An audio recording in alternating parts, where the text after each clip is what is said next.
Pakinggan Magandang natin araw ang po report sa ng inyo ating lahat. mahal na Pangulong Mga Bongbong kababayan ko, Marcos.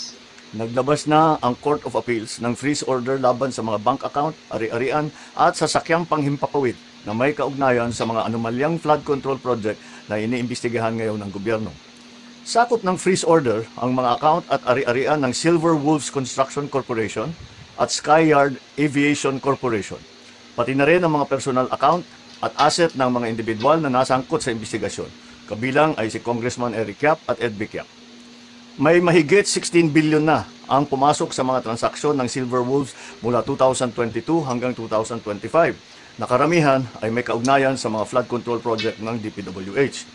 Kabuuang 280 bank account ang na-freeze, 22 insurance policy, 3 securities account at 8 sasakyang panghimpapawid, kabilang ang mga eroplano at helicopter na konektado sa Skyyard Aviation. Kailangan natin ang mga freeze order na ito para hindi maibenta ang mga ari-arian at para maibalik natin sa ating mga kababayan ang bawat pisong pinaghihinalaang ninakaw. Meron ding 8 taga-DPWH sa Davao Occidental na nagpadala na ng sulat na sila ay magsusurrender sa NBI dahil sa hinaharap nilang mga kaso. Inaasahan na rin nating lalabas ang warrant of arrest na ni Sara Diskaya itong linggong ito at hindi na rin magtatagal ang pag-aresto sa kanya. Magpapatuloy ang Paliit ang mundo ng mga magnanakaw nito. More assets frozen means less mobility for them at saka higher ang chance na mabawi ang kanilang ninakaw. Walang puwang ang mga tiwali sa bayan.